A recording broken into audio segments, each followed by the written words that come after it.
Hello hello hello hello प्यारे बच्चों, आप सबका बहुत बहुत स्वागत है कमांडेंट डिफेंस एकेडमी के चैनल पर। प्यारे बच्चों, मैं अंकित सिंह आज फिर से आप लोगों के लिए एपी के बाद आज जीपी का लेक्चर लेके आया हूं, जहां पे हम लोग जीपी के बिल्कुल स्टार्टिंग से लेके मेंस लेवल मतलब टफ से टफ लेवल तक के क्वेश्चन की शुरुआत हम लोग आज करने वाले हैं।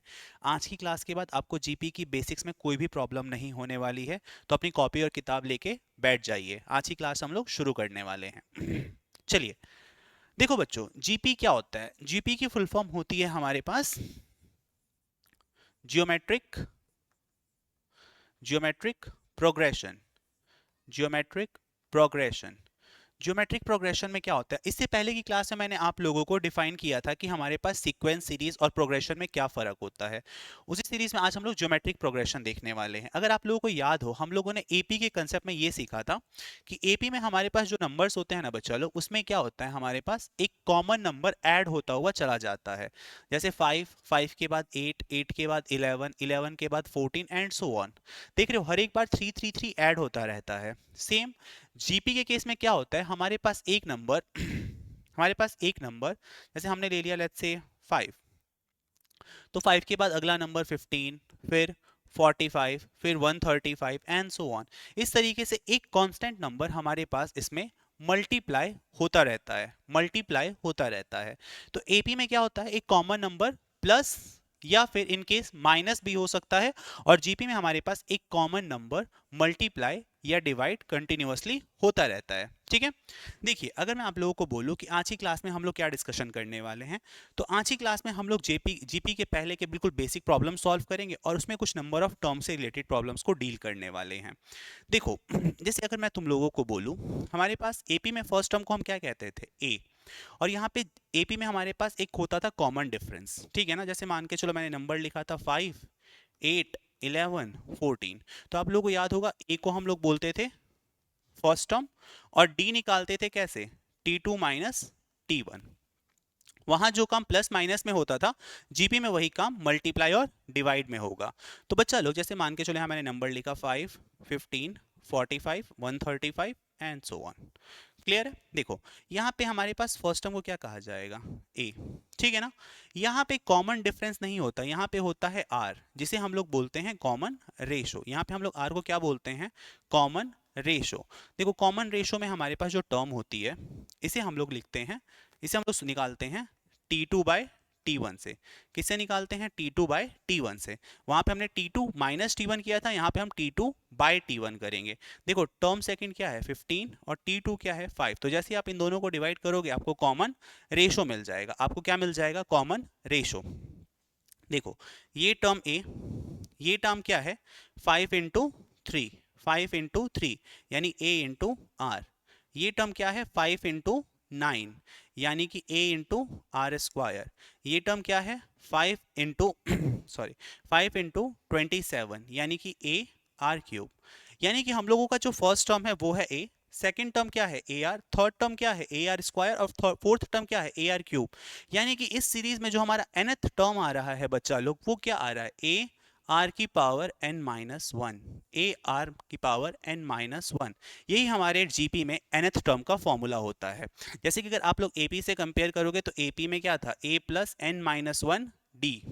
ठीक है ना, यहाँ पे होता है हमारे पास ए आर की पावर n माइनस वन, ए आर की पावर n माइनस वन। ठीक है, जीपी की कोई भी प्रॉब्लम हो, सारा फोकस ए और आर पे रहेगा। जैसे एपी में ए और डी पे हमारा सारा फोकस था, यहाँ पे ए और आर पे रहेगा। ठीक है, चलिए, जैसे हमारे पास फर्स्ट प्रॉब्लम आती है आप लोगों के सामने। देखो, हमें बताना है इस एपी का 15th term, find 15th term of this series. मुझे इस सीरीज का 15th टर्म बताना है। तो बच्चा लोग, T15 जैसे ही मैंने देखा, मेरे दिमाग में आएगा ओहो, ए आर की पावर n माइनस वन, यानी कि मुझे ए आर की पावर 14 निकालना है। ठीक है, ए आर की पावर क्या निकालना है, 14 निकालना है। ठीक है, अब एक बात बताओ मुझे जरा, इस एपी का फर्स्ट टर्म क्या है, 3, तो मुझे ए तो पता है। ओके, मुझे निकालना है आर। तो बच्चा लोग, आर क्या होता है, अभी आर के लिए थोड़ी देर पहले आप लोगों को समझाया था, आर हमेशा निकालते हैं T2 बाय T1 से। तो T2 कितना है मेरे पास, 1 बाय रूट थ्री। क्लियर है, और T1 कितना है मेरे लिए, रूट थ्री। क्लियर है, रूट थ्री। तो बच्चा लोग जब यहाँ से आप लोग सॉल्व करोगे तो ध्यान से देखो, सॉल्व करके क्या आएगा हमारे पास 1/3, क्या आएगा 1/3 आने वाला है, 1/3 आने वाला है, यानी आर क्या आ गया मेरे लिए 1/3। और हमसे पूछा है 15th टर्म, तो 15th टर्म क्या हो जाएगा √3 इंटू 1/3 की power 14, that is our answer, that is our answer. ठीक है, ये हमारा आंसर सिंपल आ गया, क्लियर है ना, ये हमारा आंसर आ गया। ठीक है, चलो, तो आई होप आप लोगों को ये कंसेप्ट, बहुत साधारण सा कंसेप्ट, अच्छे से समझ में आ गया हो, अच्छे से समझ में आ गया हो। देखो अब आते हैं जरा नेक्स्ट प्रॉब्लम पे। नेक्स्ट प्रॉब्लम है 11th term of this series. क्या निकालना है मुझे, इस सीरीज का 11th टर्म निकालना है।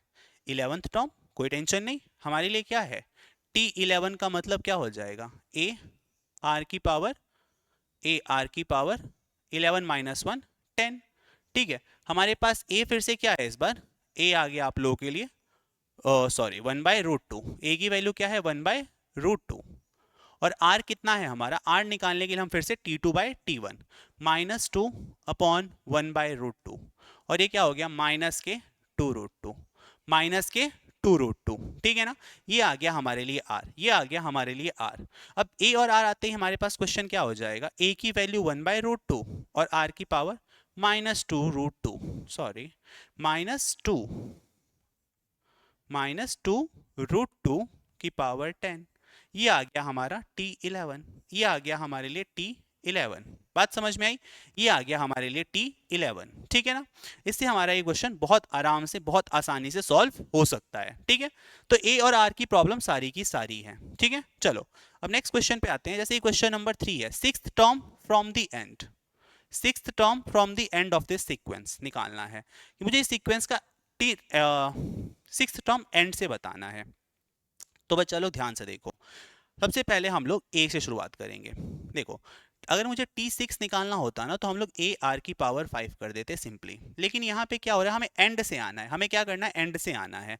तो बच्चा लोग समझो, जैसे अगर मैं यहाँ पे टर्म लिखता हूँ अभी समझाने के लिए, 5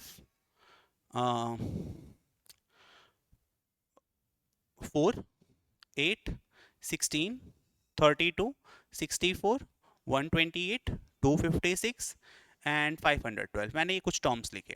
ठीक है, ये सारे के सारे टर्म्स हमारे पास एपी में हैं, सारे के सारे टर्म्स क्या हैं एपी में। अब ध्यान से देखो, जैसे अगर ए 4 है तो नेक्स्ट टर्म क्या हो गया 4 इंटू 2, फिर उससे अगला टर्म 4 इंटू 2 स्क्वायर फिर 4 इंटू 2 क्यूब, फिर 4 इंटू 2 की पावर 4, और इस तरीके से इन सारे टर्म्स को मैंने लिखा है ए आर की फॉर्म में।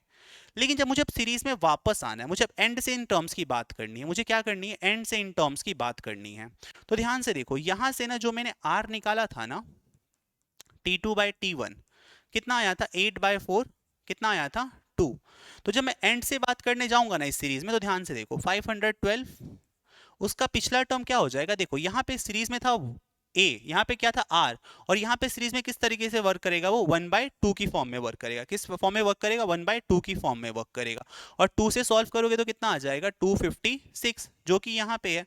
अब उससे पीछे वाला टर्म क्या हो जाएगा 256 का, फिर से हम लोग क्या करने वाले हैं 256 का हाफ करने वाले हैं, और हमारा आंसर क्या आ जाएगा 128। फिर हम 128 का अगर हाफ करेंगे तो कितना आ जाएगा हमारे लिए 64 आ जाएगा। यानी कि जो यहाँ पे r था, अगर हम सीरीज के पीछे से आना शुरू करेंगे तो वो किस तरीके से वर्क करेगा 1/r की तरह वर्क करेगा। वो किस तरीके से फंक्शन करेगा 1/r के वे में फंक्शन करने वाला है वो। ठीक है, चलो ध्यान से देखो, हाँ हाँ, हमारे को निकालना था 6th टर्म फ्रॉम एंड। तो बच्चा लो, जब 6th टर्म फ्रॉम एंड निकालना है तो ध्यान से देखो जरा, हमारे पास इस सीरीज का अभी लास्ट टर्म है, ये क्या है हमारे पास लास्ट टर्म है 12288, हाँ या ना। और इस सीरीज में ध्यान से देखोगे ना तो तुम्हारे पास जो r आ रहा है -2 आ रहा है, क्या आ रहा है -2 आ रहा है, हाँ या ना। तो मुझे T6 निकालना है एंड से, तो ये क्या हो जाएगा L 1/r की पावर देखो हमें पीछे से आना है तो क्या हो जाएगा 6th टर्म फ्रॉम एंड के लिए क्या हो जाएगा पावर 5। तो देखो सबसे पहले हम लास्ट टर्म लिखेंगे 12288 इंटू आर की वैल्यू -2, तो यहां से हो जाएगा 2 की पावर 5 दैट इज 32, 2 की पावर 5 दैट इज 32। तो एक काम करते हैं ना, ऐसे लिख लेते हैं 2 4 8 इंटू 4 लिख लो यार। देखो 8 से कट करोगे क्या हो जाएगा, 8 1 ज़ा 8, 4 2, 8 5 ज़ा 40, 8 3 ज़ा 24 और 8 6 ज़ा 48 और 4 से कट करोगे 4 3 ज़ा 12, ठीक है। 3 3 4 8 ज़ा 32, 4 4 ज़ा 16, क्या आंसर आ जाएगा हमारे पास 384। लेकिन किसका आएगा, माइनस का। किसका आंसर आएगा, माइनस का, क्योंकि देखो ये आर की वैल्यू क्या है, माइनस ना, तो यहाँ पे माइनस का साइन भी साथ में कैरी करेगा, माइनस का साइन भी साथ में कैरी करने वाला है, ठीक है। तो इस तरीके से हम sixth term from and, fifth term from and हम लोग इस तरीके से निकालते हैं। हम लोग आर को किस में चेंज कर देते हैं, हम लोग आर को चेंज कर देते हैं 1/r में, और जो हमारा ए होता है वो किससे रिप्लेस हो जाता है, लास्ट टर्म से रिप्लेस हो जाता है। ए किससे रिप्लेस हो जाता है, लास्ट टर्म से रिप्लेस हो जाता है, और फॉर्मूला सेम वे में फंक्शन करता है, फॉर्मूला सेम वे में फंक्शन करता है, ठीक है। चलिए अगले क्वेश्चन पे आते हैं। Which term of the series is 19683? 19683, ठीक है। हमें बताना है कौन सी सीरीज का कौन सा टर्म 19683 होगा। तो बच्चा लोग 19683 कैसे निकालेंगे हम लोग, देखो आपके पास a है 1/3, r निकालना है। देखो यार अब मैं डायरेक्टली लिख देता हूँ 1/3, T2/T1 कर करके काफी कर चुके हम लोग, तो अब मैं डायरेक्टली लिख देता हूँ 1/3।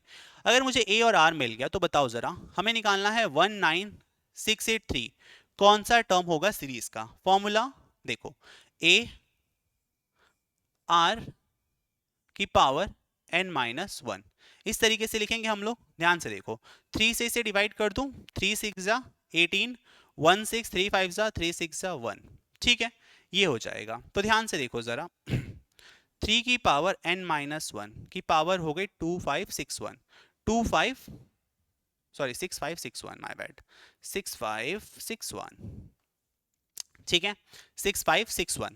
देखो मुझे निकालना है कितना होता है, देखो 3 का स्क्वायर होता है, 3 की पावर 5 तक तो मुझे, 3 की पावर 6 तक तो मुझे याद है, 3 की पावर 6 होता है 729, 3 की पावर 6 कितना होता है 729।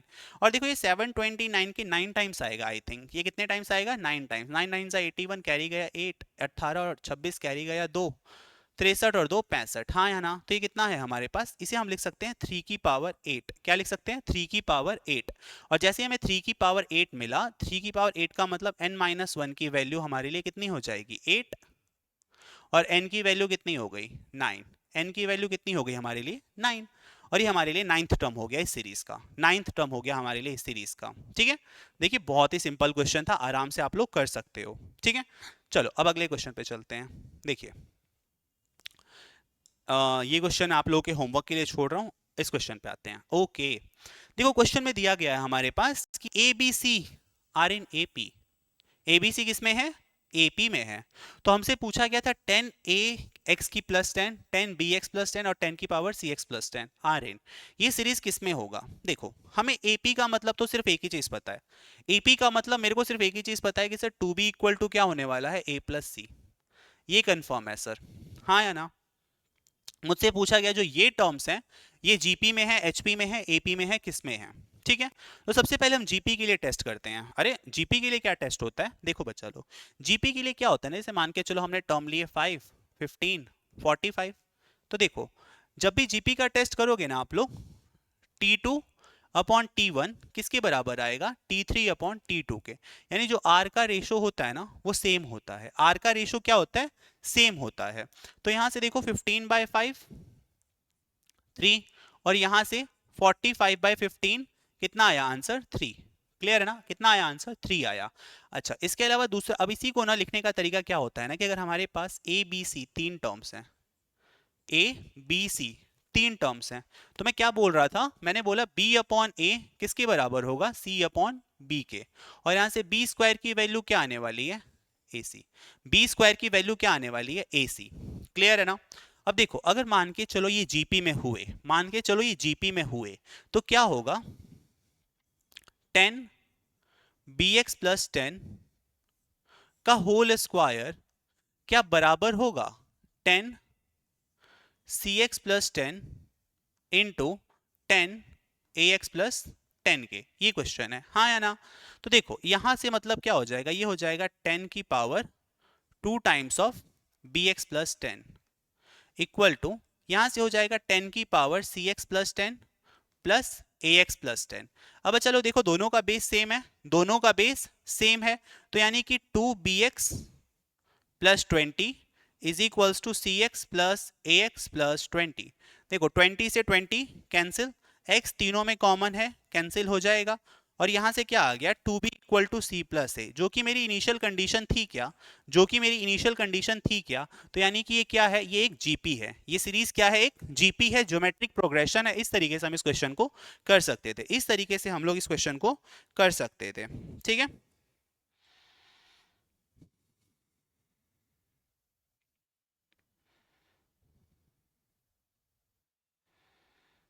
चलो नेक्स्ट क्वेश्चन पे चलते हैं, आ जाओ। ओके, अब देखो, अब हमारे पास क्या है,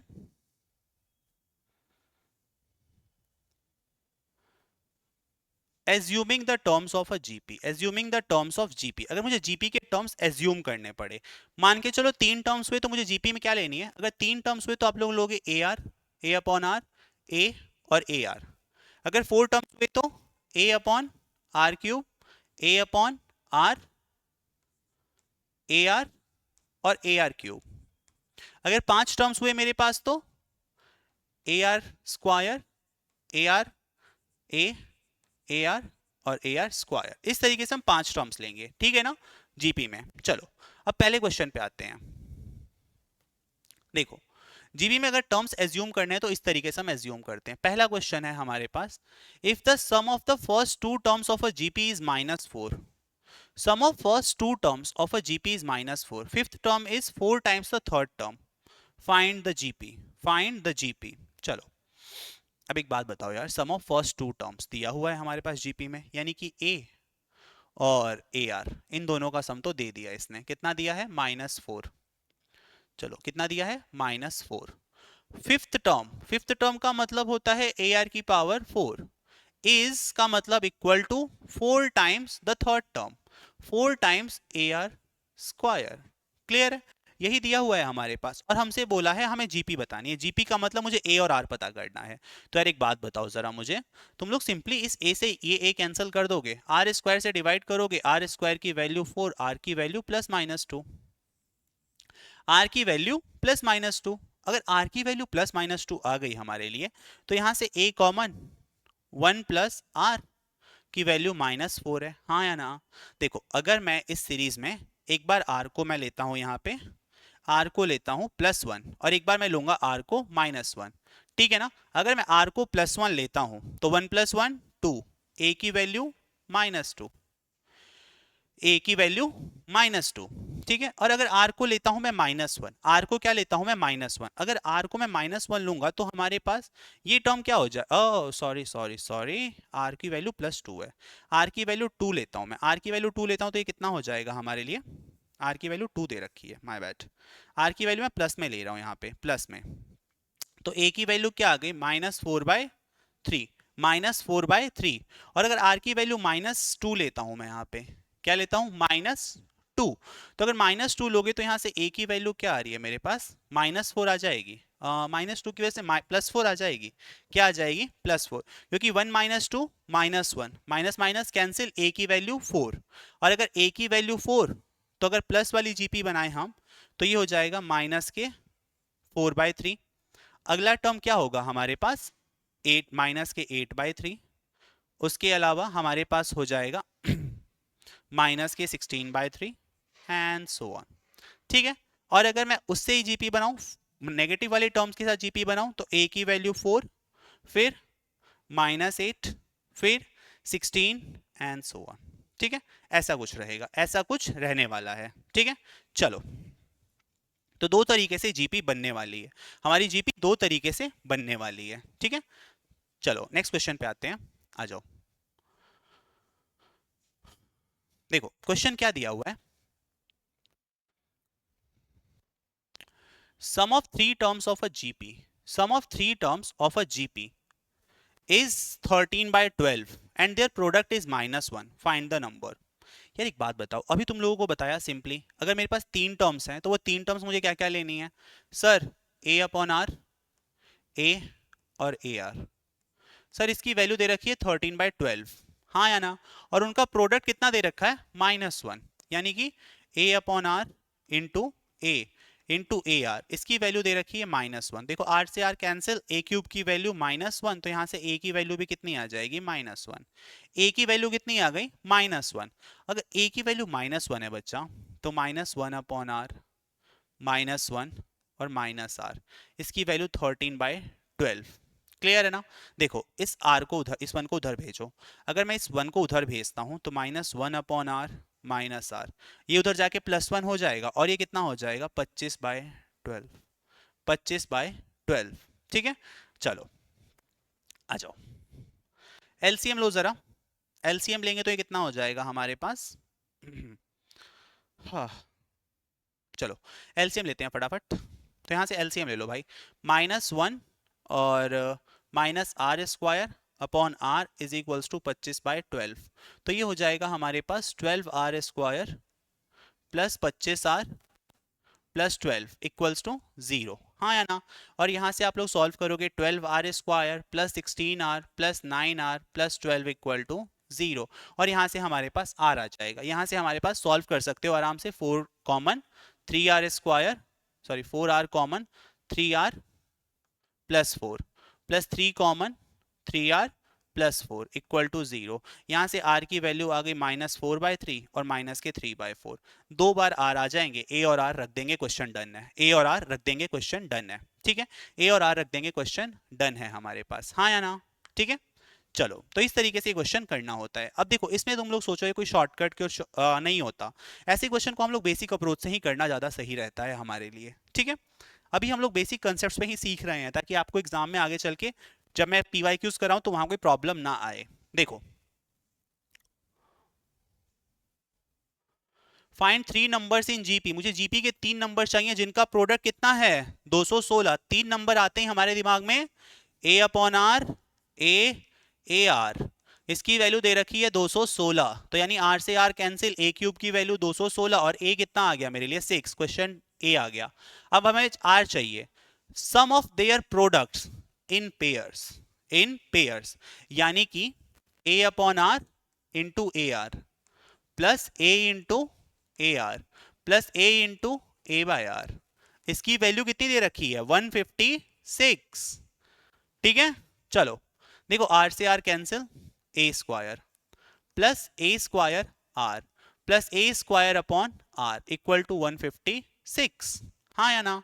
देखो इन सब में a² कॉमन ले लो, क्या बचा 1 plus R plus 1 upon R, इसकी वैल्यू है 156 और a² कितना हो जाएगा 36, 6 का स्क्वायर 36।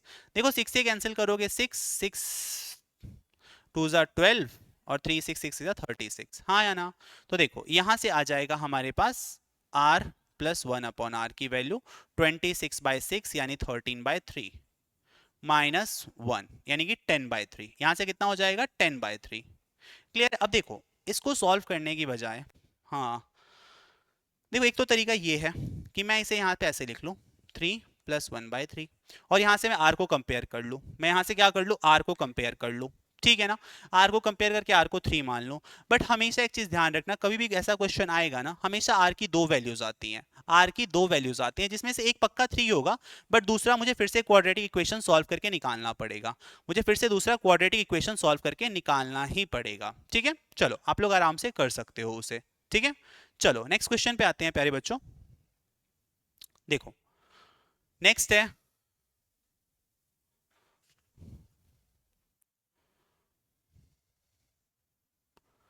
नेक्स्ट क्वेश्चन है find 3 terms in GP whose sum is 52 and sum of their products in pairs is this. चलो अभी तो कोई टेंशन ही नहीं ना, 3 टर्म्स लेना है, सम 52 है and sum of their products in pairs is 624। ठीक है, तो ले लो। अच्छा एक बात बताओ मुझे, मुझे 3 टर्म्स लेने हैं जीपी में जिनका सम है 52। ठीक है ना, और उनके पेयर है प्रोडक्ट्स में, प्रोडक्ट के पेयर्स का सम है 624।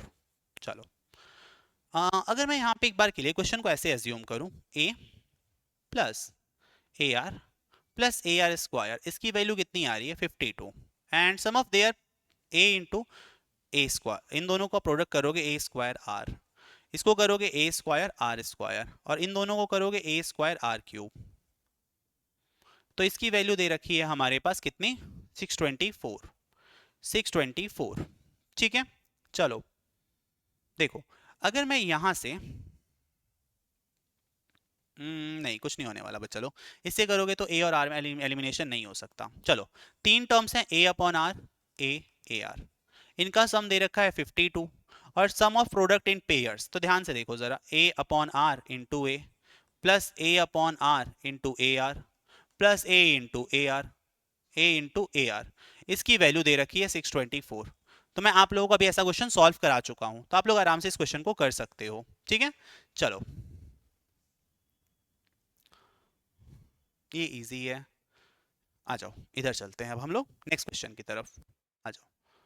हाँ देखो, यहां से अब अच्छे क्वेश्चंस थोड़े से शुरू होने, बेसिक से हम लोग थोड़ा सा ऊपर जाना शुरू करेंगे। देखो क्वेश्चन क्या है हमारे पास, क्वेश्चन हमारे पास बोलता है कि हमारे पास 3 numbers are in AP, 3 numbers AP में हैं, ठीक है ना, 3 नंबर्स एपी में हैं।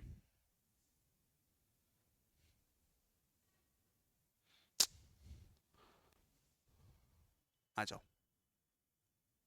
देखो, क्वेश्चन है हमारे पास 3 numbers are in AP and their sum is 15। If 1, 4 and 9 are added to respectively, the resulting numbers are in GP। और हमें नंबर्स बताने हैं, ठीक है, हमें क्या बताने हैं, नंबर्स। तो एक बात बताओ मुझे, 3 नंबर्स एपी में हैं और उनका सम कितना दिया हुआ है हमारे पास, 15 दिया हुआ है।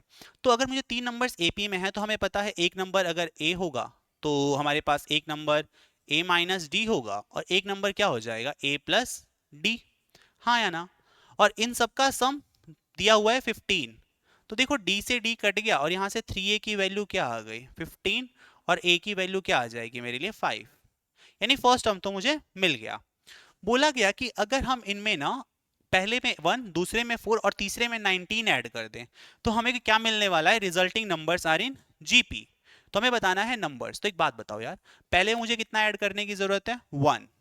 तो ये हो जाएगा हमारे पास 5 माइनस डी था ना, तो ये क्या हो जाएगा 6 माइनस डी, हाँ या ना। दूसरे में मुझे क्या ऐड करने की जरूरत है, 4, तो वो क्या हो जाएगा 9, क्योंकि दूसरा नंबर ए था ना हमारे पास और तीसरा नंबर था ए प्लस डी और इसमें मुझे क्या ऐड करना है 19, 19 प्लस 5 24 प्लस डी, ठीक है ना। ये जीपी में होना चाहिए। जीपी में होने की एक ही कंडीशन है, क्या कंडीशन है मेरे लिए, 9 का स्क्वायर 81, 9 का स्क्वायर 81 किसके बराबर होना चाहिए, 6 minus D into 24 plus D, इसके बराबर होना चाहिए, हाँ या ना। अब ध्यान से देखना जरा, 81 इज इक्वल्स टू 24 इंटू 6 करोगे कितना हो जाएगा, 144 माइनस 24d प्लस 6d और माइनस डी स्क्वायर, ठीक है। ध्यान से देखो, सबको इधर ले आओ, D square plus 6, sorry D square minus, इन दोनों को सॉल्व करेंगे, माइनस 18 इधर आके प्लस 18d, ठीक है। और माइनस के 144 इधर आएगा तो कितना बचेगा, 19 प्लस 44 63, 14 और 19 63, बिल्कुल माइनस के 63 इक्वल टू 0, ठीक है, ये आ गया, ठीक है। चलो अब हमारे पास क्या हो जाएगा, D square plus 21d minus 3d minus 63 equal to 0, और यहां से d आ जाएगा। जैसे ही a और d आया मेरा AP डन है, जैसे ही a और d आया मेरा AP डन हो गया, ठीक है। तो ऐसे क्वेश्चन को हम लोग बड़े आराम से इस तरीके से बेसिक अप्रोच से कर सकते थे। तो प्यारे बच्चों ये रहा अभी तक का बेसिक अप्रोच, जिससे हम लोगों ने अपनी AP और GP की प्रॉब्लम्स को फिनिश करा काफी जल्दी से। जैसे ये क्वेश्चन है, देखो हमारे पास क्वेश्चन है, there are 4 numbers such that first 3 of them forms an arithmetic progression and the last 3 of them forms a geometric progression. The sum of first and third number is 2 and that of second and fourth is 26. What are these numbers? ठीक है, चलो तो इस question के साथ आज की class को मैं अलविदा बोलूंगा। ये आप लोगों का एक क्वेश्चन है जिसे हम लोग अगली क्लास में सॉल्व करेंगे। तब तक के लिए आप लोग इस क्वेश्चन को खुद से ट्राई कीजिए। मिलते हैं अगली क्लास में, तब तक के लिए प्यारे बच्चों जय हिंद।